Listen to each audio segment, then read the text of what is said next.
Well, welcome everyone, and thank you for joining us for today's Healthcare Homes Partnership webinar with the Community Health Workers Initiative. Explore new tools for understanding billable community health worker services. Before we begin, we'll start with a land acknowledgement and then share a few brief announcements. Oops, my apologies. There we go. Every community owes its existence and vitality to the generations from around the world who contributed their hopes, dreams, and energy to making the history that led to this moment. In Minnesota, we are standing on the ancestral lands of the Dakota people. We want to acknowledge the history of this land, including the Dakota, the Ojibwe, the Ho-Chunk, and the other nations of people who call this place home. Native peoples were removed unjustly, and we in this space are beneficiaries of that removal. At MDH, as we understand that land is related to health, we want to be good stewards of the land we are on. This acknowledgement is just one piece of that. We understand that systemic racism, historic trauma, and genocide that has impacted the Indigenous communities and peoples in our state. We recognize that land acknowledgement is just a first step. We support this action with resources and shared decision-making to meet tribal public health priorities and needs. With our Indigenous neighbors and coworkers, we can advance health equity and work to ensure all communities across the state are thriving and all people have what they need to be healthy. We encourage state employees and the public to research the history of the lands that we are on, and if you are able, find Native-led events to attend, organizations to support, and causes to champion. This webinar is provided free of charge by a partnership between the Community Health Worker Initiatives and the Healthcare Homes Program at the Minnesota Department of Health, and we thank you for being here today. Just a reminder that your microphones are muted upon entry. Please put any and all questions into the chat, and also this webinar is being recorded. And just a quick reminder, the Healthcare Homes Learning Days 2026 is coming up May 13th, 2026 at the Heritage Center at Brooklyn Center. It is designed for healthcare clinic staff, public health, and community health partners. And the call for presenters is now open, so please check out our website for more information about Learning Days and to submit a call for presentations. And now I'll turn it over to Kristen Godfrey-Walters to introduce the webinar. Thanks, Catherine, and thank you to MDH Healthcare Homes for your partnership in hosting the webinar today. I'm Kristen Godfrey-Walters, and I'm the Director of our Community Health Worker Initiatives at the Minnesota Department of Health, where we are committed to strengthening and expanding Minnesota's community health worker workforce to reduce health disparities, improve health outcomes, and advance health equity across the state. In collaboration with partners, including the Minnesota Community Health Worker Alliance, we focus on community health worker training and workforce development, infrastructure and sustainability, and evaluation and measurement of the CHW field in Minnesota.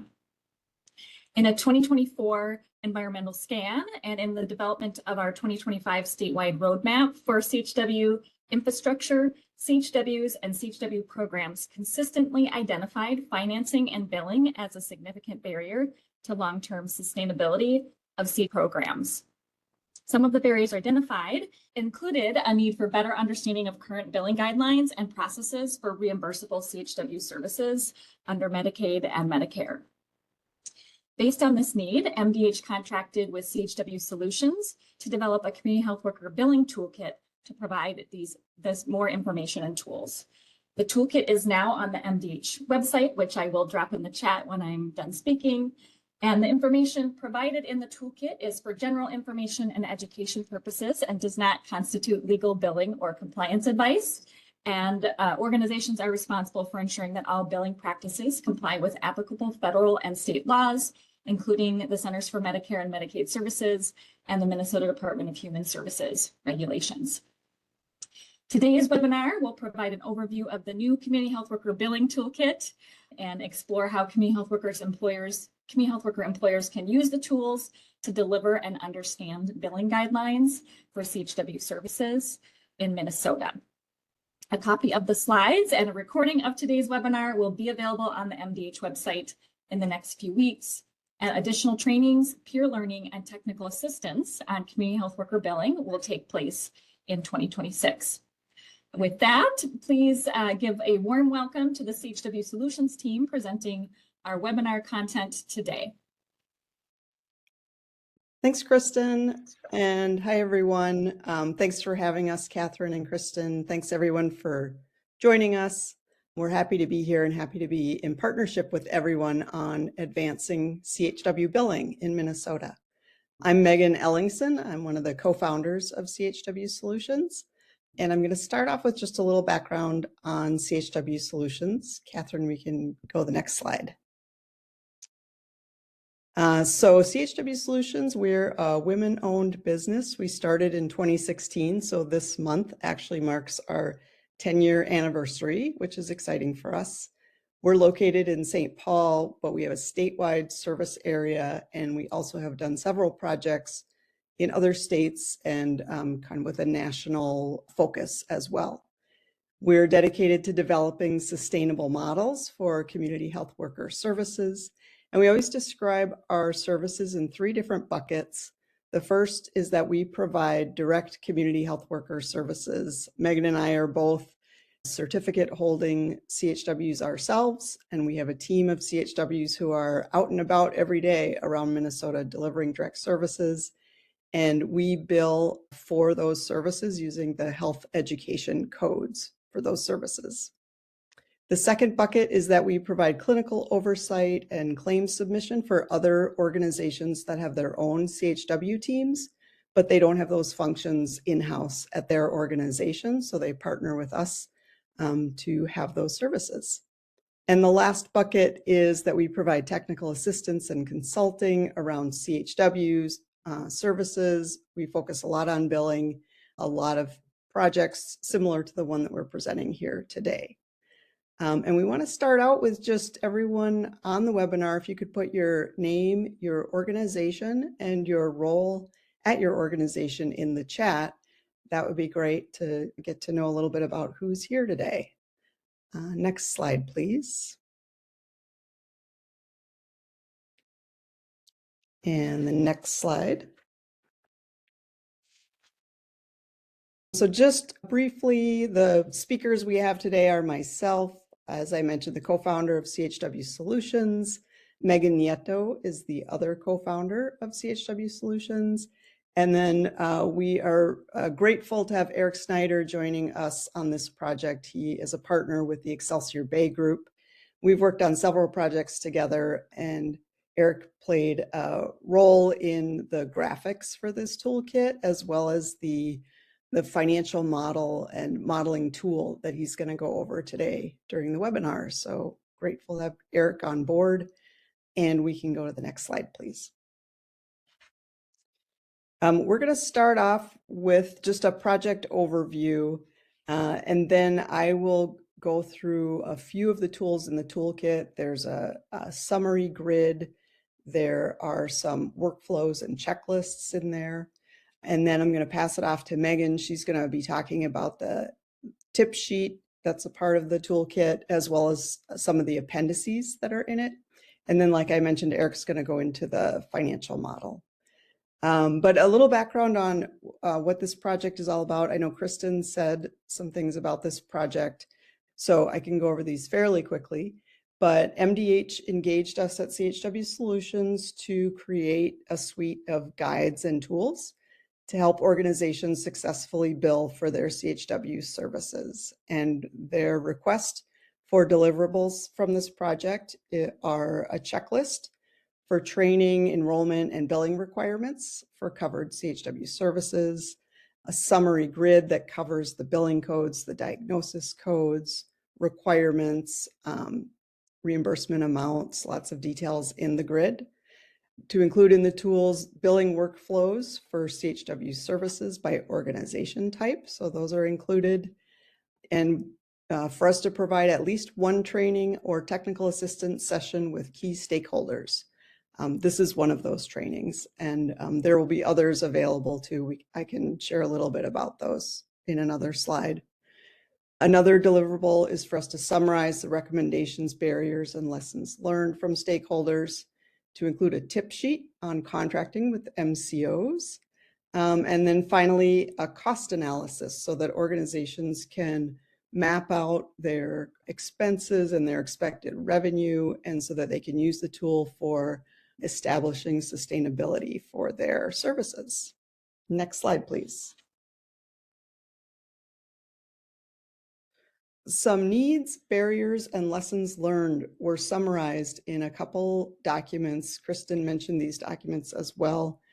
but they're fairly recent. The CHW initiatives environmental scan, and then the sustainable roadmap that were developed by MDH. And so here's a list of those needs, barriers, and lessons learned. And this toolkit, along with the information sessions and trainings that we're providing, are meant to address some of these needs and barriers. And so the first one is CHW and CHR training, including how do CHWs obtain their NPIs and some background on that.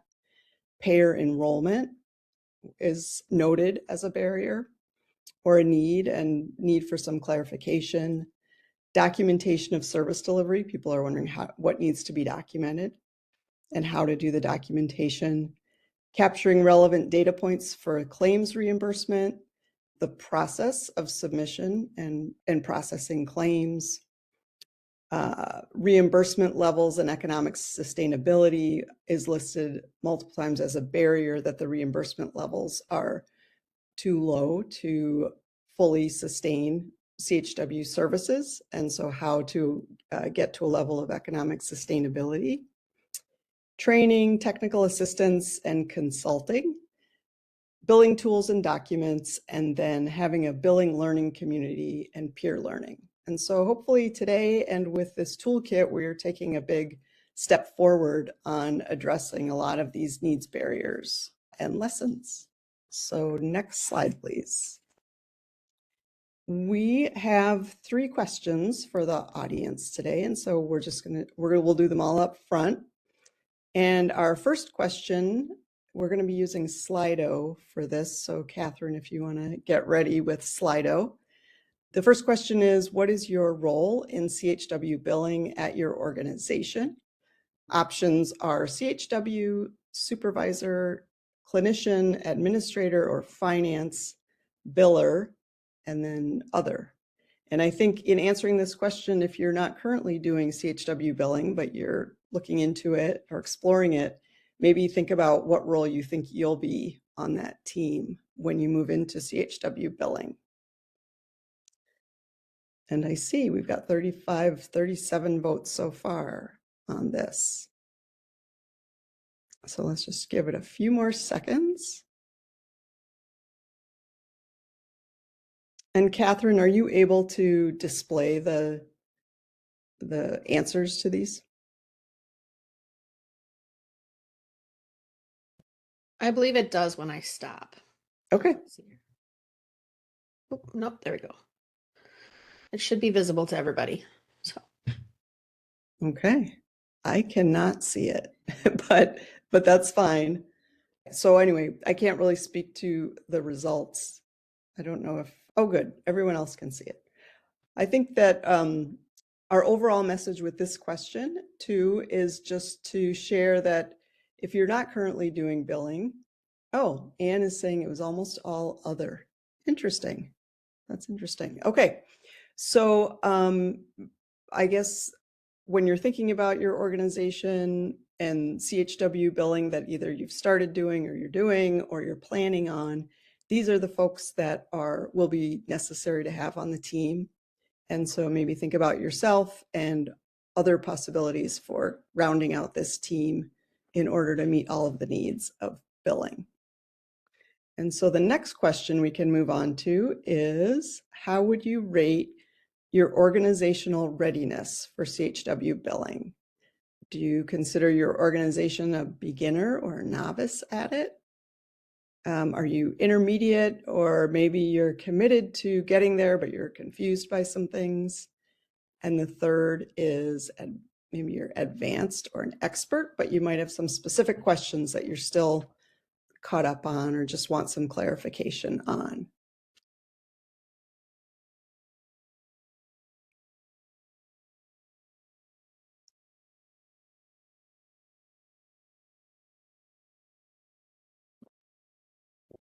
Oh, thanks, Kristen. Kristen shared that the other question was 23% CHWs. And then it went away. But welcome to everyone.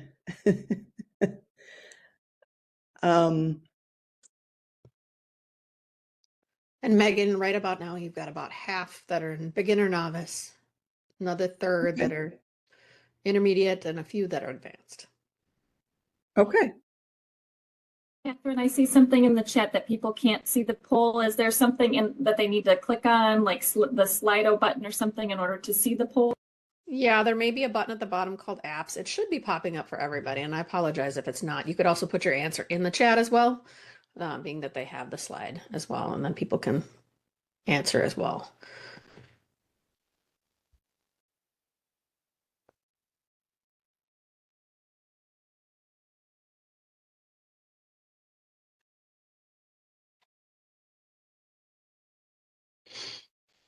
And Anna's saying there's a button on the bottom labeled Slido. It's green. That might get you the All questions. right. And so, Catherine, do you mind telling me the percents for Yeah, the three? so we have 53% novice, beginner novice, 40% intermediate, and 7% advanced. Great. Well, thanks everyone for sharing that. I think that is about what we expected for this audience. And we have designed these tools and this webinar to be for everyone. So no matter where you see yourselves in here, I think that you will find what you need in the tools. I also want to bring your attention to pages 4 through 6 of the toolkit. And in one of the next slides, there's a link. And I think Kristen maybe is going to put the link to the toolkit in the chat too. But if you go to the link and get into the PDF of the toolkit, on pages 4 to 6, there's some instructions about, depending on what level you're at here, how you might want to navigate the toolkit for your needs. So now if we could go to the last poll question, that would be great, Catherine. The last one is rate 1 to 10. How intimidated are you by CHW billing? If you answer a 1, it's like a walk in the park. It's super easy. Love it. Totally love doing CHW billing. And then a 10 feels like a crocodile is chasing you in the bayou. So does your heart race? Do your hands get sweaty? Find it hard to sleep at night? Maybe want to run away when you hear the words CHW billing? Would be a 10.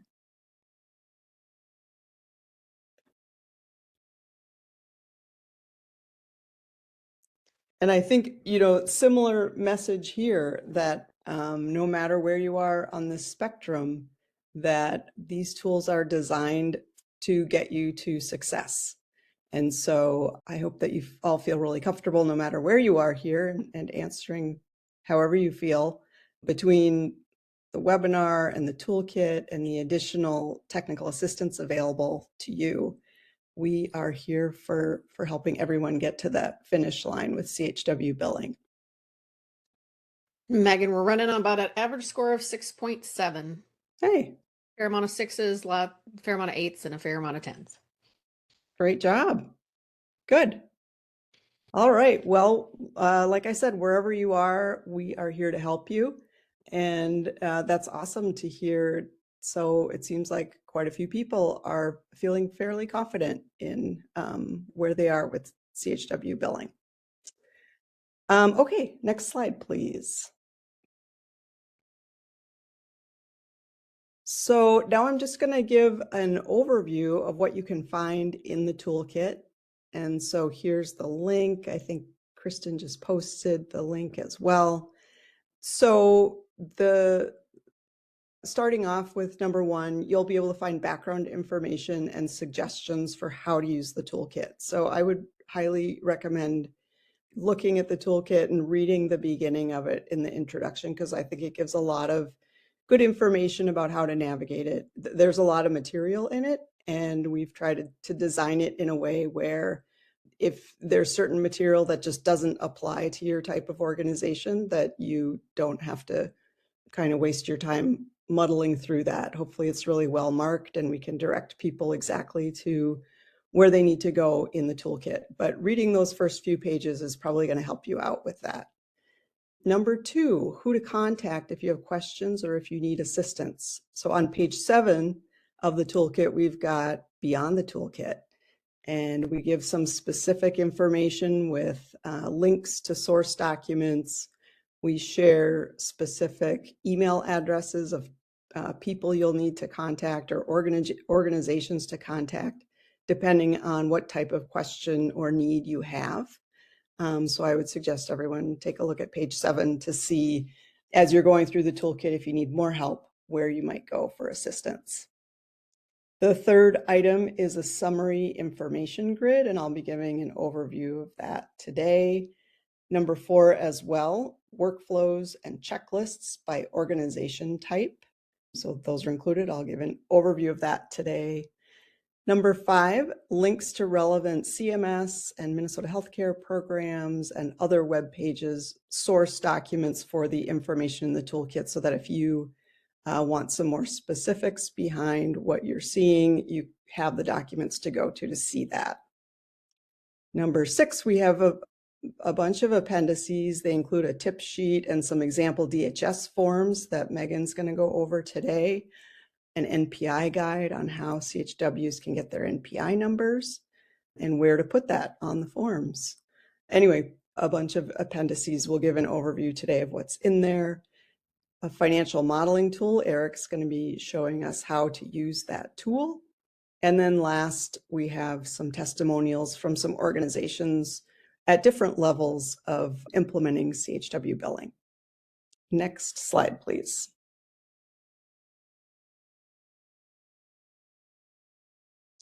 Okay, so this is what you probably have all gotten to this point, maybe by following the link in the chat. So this is what it looks like. This is the landing page.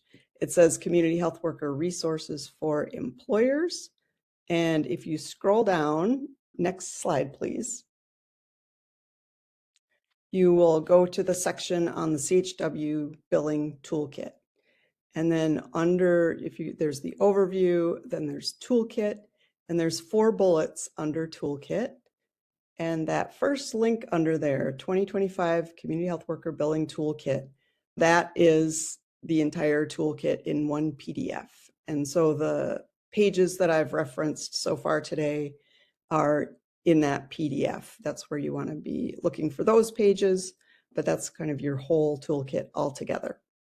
The second bullet is the grid that's pulled out. The third one is billing and reimbursement process steps.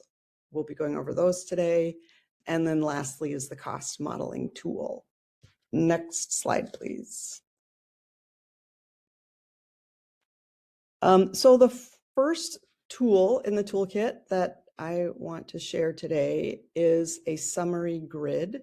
This is one of the deliverables that was asked for, and it is a grid that has 2 different columns, and in each column it gives information on the 2 types of CHW services that are covered in this toolkit that are billable. The first type of services are health education services. Those are billable to Minnesota healthcare programs. And then the second column is for community health integration services. And those are services that are billable both to Minnesota healthcare programs and to Medicare. And what was this? Oh, okay. For each set of these services, the grid has a summary of the delivery model that those services require, qualifying conditions and non-covered services for those billing codes and services, and then a summary of the covered services for that, the coding and reimbursement approach. And so when we were looking at the questions that were coming in through the registration for this webinar, there were a lot of questions about this section in particular. So if you go to the summary grid in the toolkit and look at the coding and reimbursement approach, I think people will find at least some of the answers to some of their questions. This includes the diagnosis codes to use or suggested to use, the CPT codes, allowable units of service per day or per month, and then current reimbursement amounts for the billable services. The grid also includes payers that reimburse for each set of services, and then links to the source documents that we used to put together the grids. And next slide, please. So this slide, that blue circle background showed up. I'm not sure why, so sorry, it's a little bit mind-boggling to look at this. But anyway, this is the summary grid of the two types of services that are billable. Health education services in the first column, community health integration in the second. I want to be clear about at CHW Solutions, we've been billing for the health education services for about 8 or almost 9 years. And so we've got a lot of experience delivering health education services and training other folks on how to bill for those services.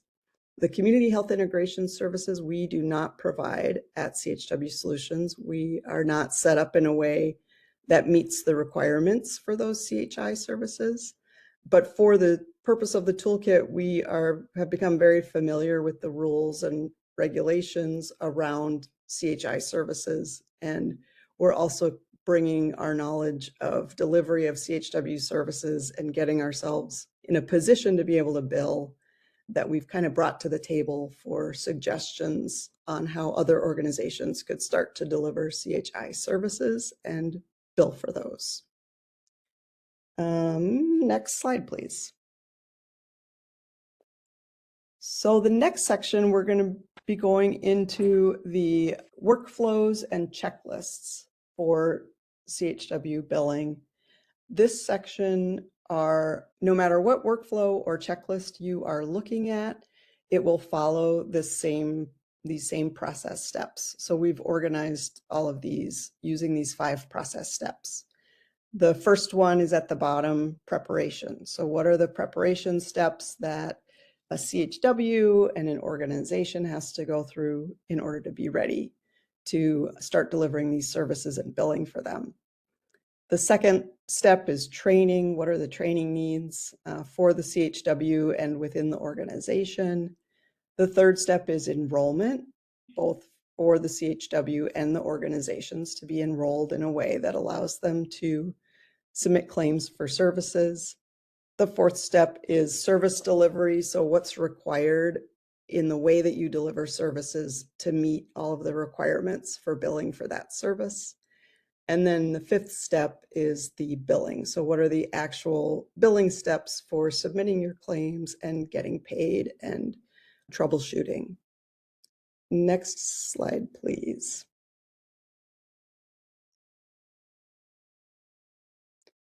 And so in each of the workflows and checklists, this is what is contained in those. So there are 6 of them, and they're divided by organization type. And we've also color coded them so that you can figure out, based on the type of organization that you are, make sure that you're in the right set of workflows and checklists.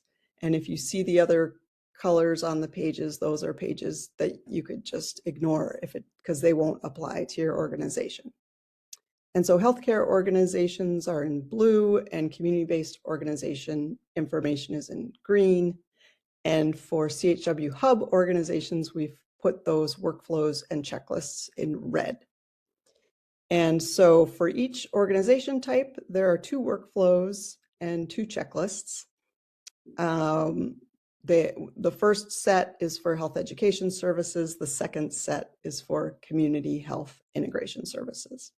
And again, both the workflows and checklists follow those same 5 steps: preparation, training, enrollment, service delivery, and billing.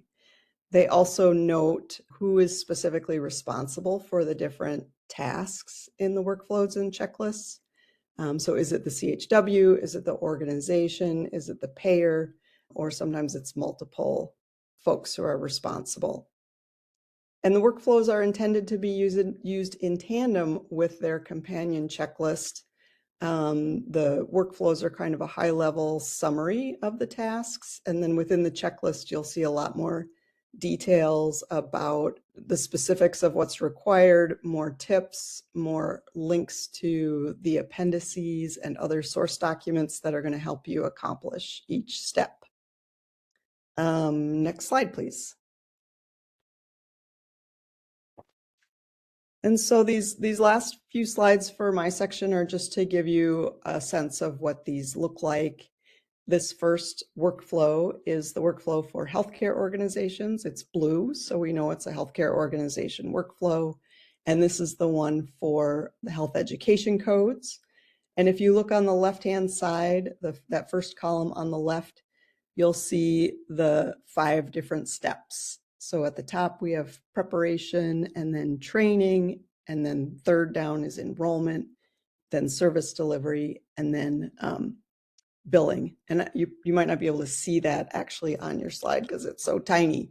But anyway, I just want to orient you to it. So each row is one of those 5 steps. Next slide, please. And so this is the accompanying checklist that goes with that workflow. So again, it's following the 5 steps. We can see this one is preparation steps.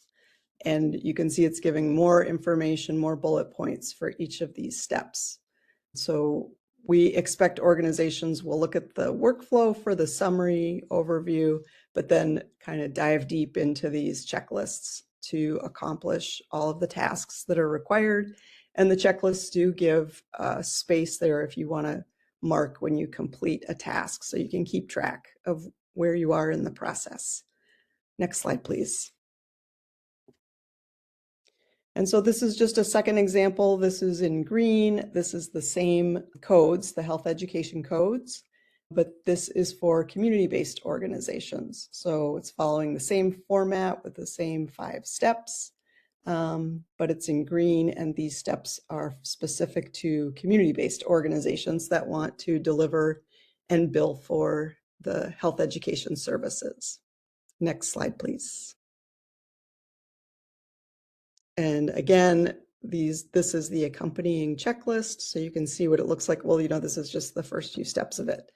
But anyway, this is the checklist looks like to use as you work in tandem with that workflow, and for a community-based organization to follow all the steps required to provide and bill for health education services. And so with that, I'm going to turn it over to Megan Nieto for her section. Thank you, Megan. Good morning, everybody. My name is Megan Nieto. I am going to walk through a couple slides with you here. All set, Catherine, for the next slide. All right, so we prepared a tip sheet, and it provides guidance on contracting with MCOs for CHW services. Next slide. So the tip sheet is 2 pages, and it walks through a variety of different pieces that an organization has to have together, including enrolling your organization with DHS, as well as your individual CHWs. And then, of course, depending on the provider type, you have certain things that you have to have in place. So the tip sheet comes with the toolkit, and it'll kind of help orient you to the steps that you need to take to get both your organization enrolled with DHS, the MCOs, as well as your CHWs. Next slide, please. All right, so for those of you who have either enrolled CHWs before, attempted to enroll, or want to enroll, there are 4 basic required documents in provider enrollment forms. And these, in the toolkit, you will see the actual DHS number of forms. So when you go to a Google search, which is my recommendation, because DHS does make edits, they ask additional questions, they change the forms. So downloading the form or having paper copies in your office is not always the best way to do it. It's better to go to the DHS website. These are the 4 forms that you need. If you are not providing telehealth services, then you wouldn't need Form 6806. But the 3, 1, 2, and 3, those are required forms for all CHW individual provider enrollment. And again, here's the click. You can click here where it says here in green. That will take you right to the new forms. So every time you're going to enroll a new CHW, you would use the most current form. All right, next slide, please. So for those of you who have gone to the DHS provider manual, you've probably studied that the CHW provider manual within the larger provider manual at DHS. There is also a secondary portion of the provider manual that's important for CHW service providers to know about. That is the community health worker enrollment and criteria forms. You see that giant green arrow.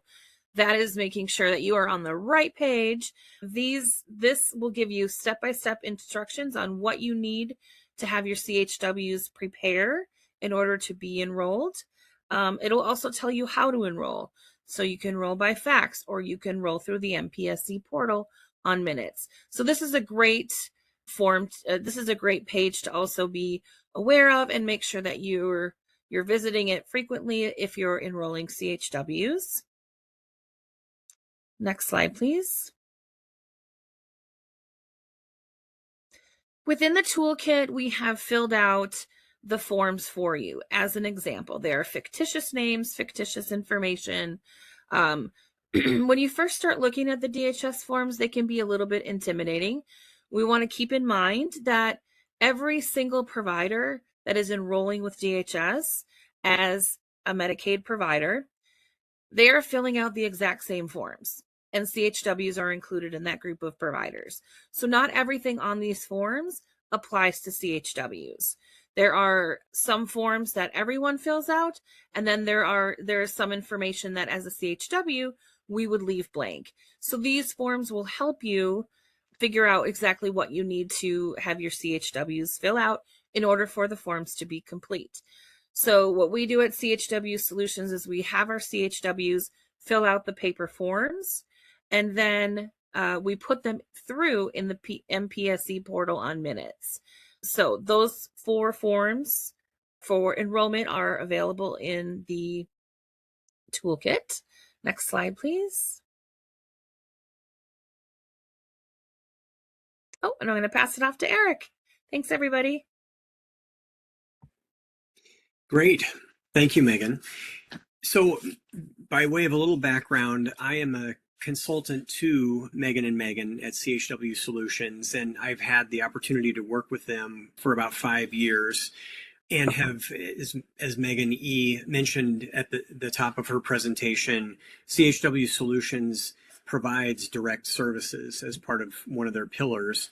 And so over the past couple of years, I've had the opportunity to build financial models for some of their own service delivery programs, which has given us a lot of experience in building the tool that I'm about to show you. The tool as it's created is intended to allow you to model your unique CHW program and to prompt you to think about all of the questions that you should consider to help position your program to be financially sustainable. And so I'll highlight a couple of the bullet points on the slide here before I go into the spreadsheet itself and sort of orient you to the spreadsheet and what it's doing. The spreadsheet allows you to model your unique program in terms of your service mix. You know, are you doing health education or community health integration or a combination thereof? Your unique patient case mix, your payer mix, your own organization's negotiated reimbursement rates with payers.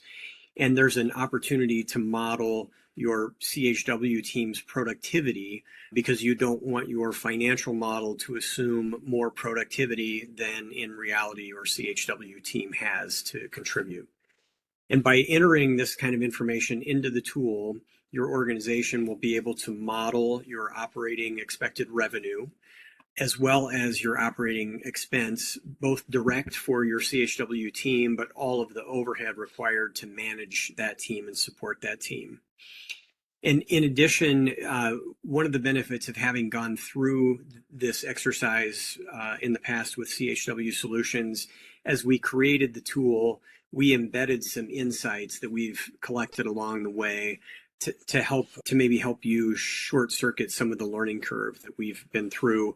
One of the observations is that it's very difficult to make CHW programs operate sustainably solely through reimbursement, and that in most cases additional subsidy of the program is required either through an internal transfer from the organization or from outside sources like philanthropy. And so the model is intended to provide you with an overall picture of your program and what you need to do to make that program sustainable. And I'll put in a plug now, and I'll put it in at the end again. The spreadsheet that I'm about to orient you to is fairly complicated. It's fairly complex because we wanted to capture a lot of nuance and a lot of lessons learned in it. And it will require you to customize it to be able to reflect your program. So if you have questions as you get into the modeling tool, you can always contact CHW Solutions and they will put you in touch with me. So I will, with that overview now, I'm going to share. And Eric, I don't know if you have the capability, but your camera is currently off, so. Oh, it is. Okay. It's showing is on here. Okay, if it's being a problem, then don't worry about it. Oh, is that on? There we are. There you are. Okay. All On my right. side. Perfect. You should have control now, Eric. Okay. All right. Are you seeing a spreadsheet tab at this point? No, we're seeing your WebEx. Okay.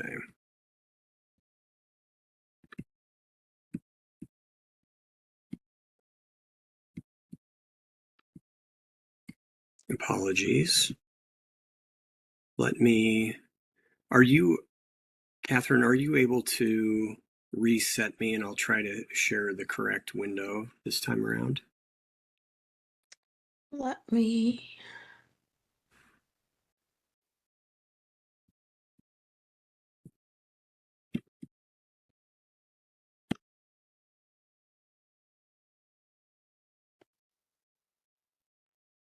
Okay.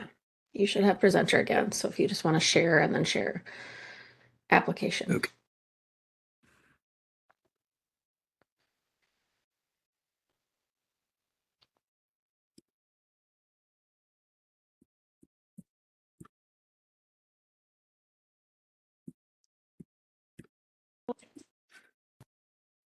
If you're having difficulty, I could try to share my screen as well. Yeah, thank you, Kristen. I apologize. What worked in the dress rehearsal? Yes. Didn't And Kristen, seem you to should have take. control now. Okay, would you like me to do that, Eric? Yeah, Kristen, that would be great. Thank you.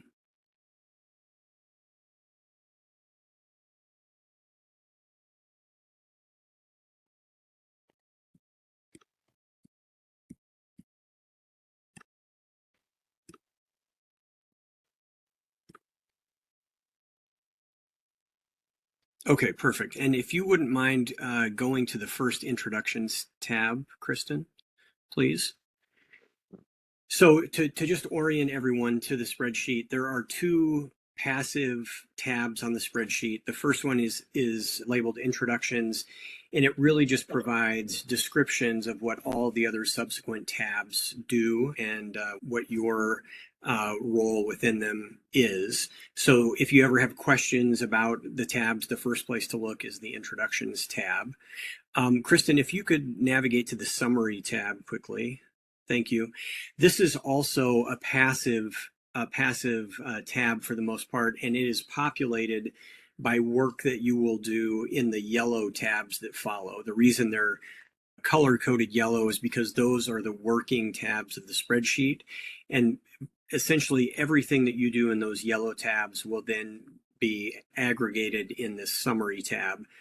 The only exception are there are a handful of yellow cells in the upper right portion of the summary tab where you can estimate. This is one of the little insights that we shared in the tool. One of the things that new billing organizations don't always know is that payers often charge a fee before they reimburse you. So when you submit a reimbursement claim for $100, $100 doesn't usually come back because the payers charge a small percentage in fees before they send the reimbursement back. And so in those yellow tabs, you're able to estimate what sort of payer fees you expect to see that will affect your reimbursement revenue coming back. Otherwise, without, with the exception of those yellow cells, everything else on the summary tab will be populated by work that you plug in subsequent tabs. Perfect. So the next two tabs that are yellow are intended to help you model your organization's claims revenue. And the first tab here is revenue that you would expect your organization to generate from health education service. And the tab is designed to help you model your payers and your service mix. So as you no doubt know, health education can be delivered in a one-on-one setting or in various group settings, kind of differentiated by the size of the group. So your reimbursement for that different activity will generate different types of revenue. And the first half of this tab is assuming DHS Medicaid is the payer. As you go down the tab, you can also model your managed care organization revenue, again, for health education by one-on-one or group activity. Oftentimes, managed care organizations will pay a percentage of the DHS base rate. And so in my example, I have assumed that your MCO contracts in general will pay 200% of the DHS base rate. But you can, because it's yellow, you can actually modify that assumption based on your negotiated contracts with MCOs. I think if you scroll all the way down, Kristen, I'll call out one more thing that this tab and the next tab do.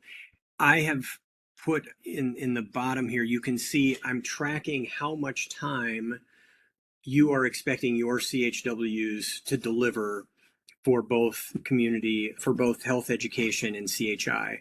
And that's important because on the last tab that we'll get to in a second, I want to make sure that you can reconcile your productivity and that the time you're assuming your CHWs will be using to do billable work aligns with the available time they have. So I just wanted to call out the numbers down here sort of auto-populate and will be used for that reconciliation, that productivity reconciliation on the last tab.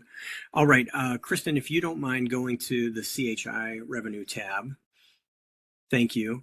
This is the other revenue modeling tab that shows, it allows you to model how much CHI related revenue you'll generate both through MHCP and through Medicare. And there is no group setting for CHI currently. So these are all one-to-one delivered services. But again, you can use this to model your patient and case mix and generate your expected revenue for CHI revenue. If you go to the third tab, Kristen, what you'll see is this is an other revenue tab. I mentioned earlier that one of our insights is that it's difficult to make your CHW program totally self-sustaining just on claims reimbursement. And so there's a tab here where if you are expecting philanthropy or internal transfers or other types of governmental revenue to help subsidize your program, you can plug them into this tab and that will then flow up to the summary tab and help your revenues match up with your expenses. If we could go to the direct CHW tab next, this allows you to model your direct CHW team's expenses. It's essentially the wages that you pay and any benefits and taxes that you pay for the CHW team itself. So that's relatively self-explanatory. Here we've plugged in about $23 an hour as an assumption for your CHW wage. So this tab captures your direct expenses. Kristen, if you would go to the next tab, all of the other indirect overhead expenses that are involved in overseeing and supporting that CHW team are captured here. And so that includes management oversight, clinical oversight, and all of the back office activities that you would expect to sort of accompany a direct CHW team are captured here. And then the last tab, I mentioned productivity as a way of kind of keeping your model honest. Kristen, if you wouldn't mind going to the last yellow tab. This is important because one of the traps that I think people can fall into is in assuming that 100% of their CHW's time is potentially available for billable activity.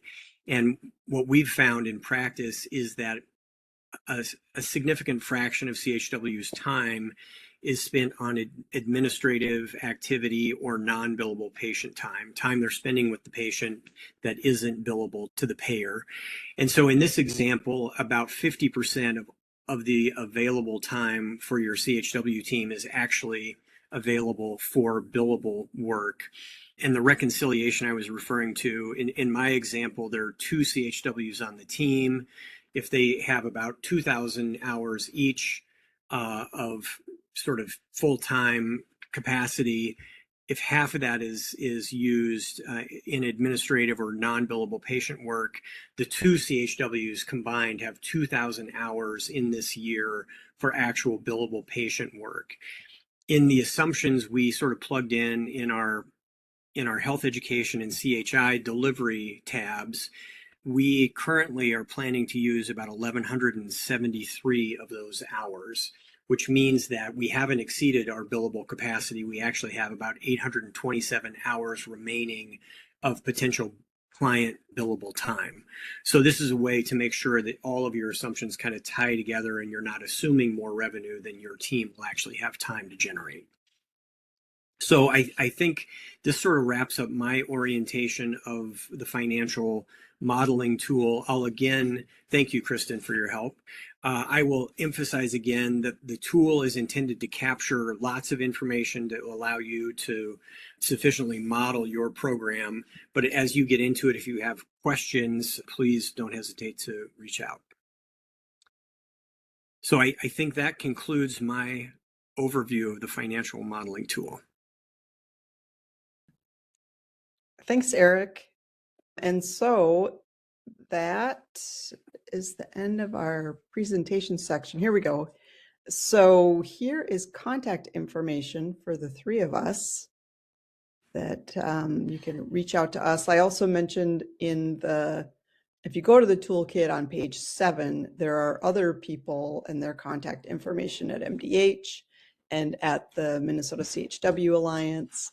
And it outlines which types of questions could be directed to different people.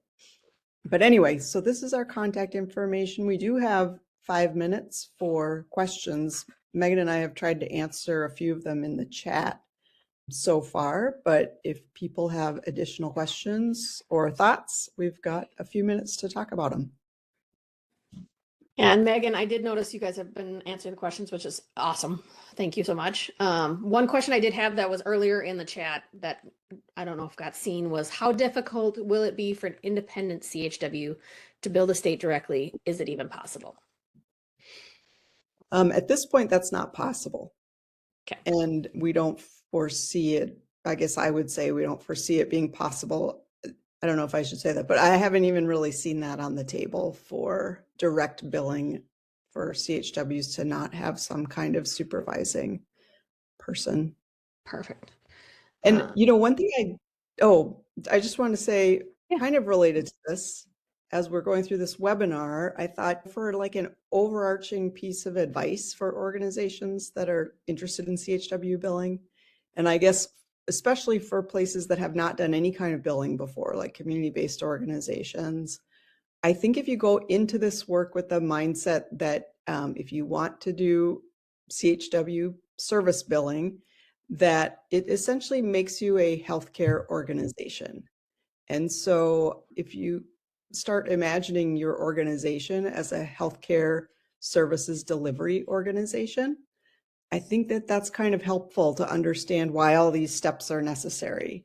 Like Megan mentioned in one of the forms, this is the same form that doctors use and, physical therapists use. And possibly that might kind of give you a framework to operate in. Like you are essentially becoming a part of the broader healthcare system. And so a lot of the steps are things that everyone has to follow who's a part of this system. Okay, thank you. We have another question that says, we are a dental clinic with CHWs working under a dentist. We have not been able to enroll providers with some MCOs because they will not enroll dental clinics/dentists. Any advice on how we can bill these MCOs for CHW services? Megan, you want to take that one?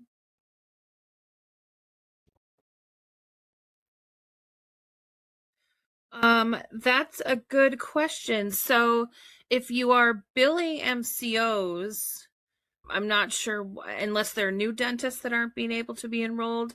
But if you're already billing a health plan for services, the CHWs, I'm just trying to think about how to frame the question. The CHWs don't actually get enrolled themselves with MCOs. There's no credentialing for CHWs.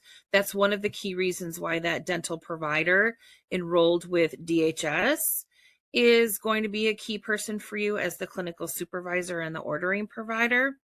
But what I would do is connect with the individual health plan to find out maybe the CHWs could be connected to an already enrolled dentist, because they will need to be connected to somebody as a supervising clinical provider. Perfect. Okay.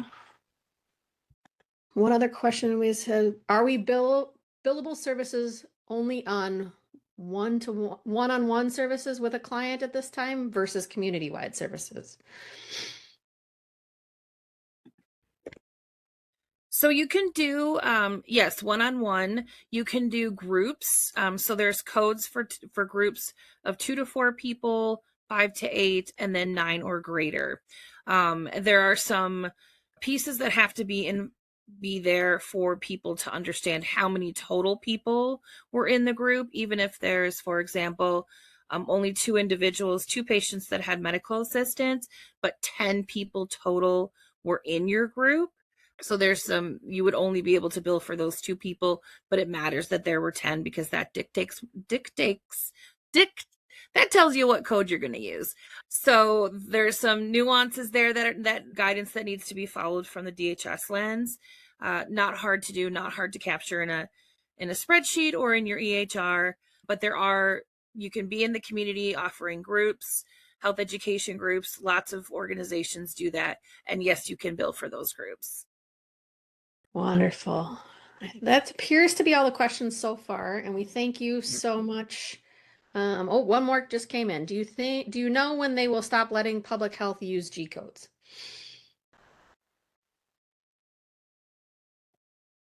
No. Yeah, I'm not familiar with how to answer that question.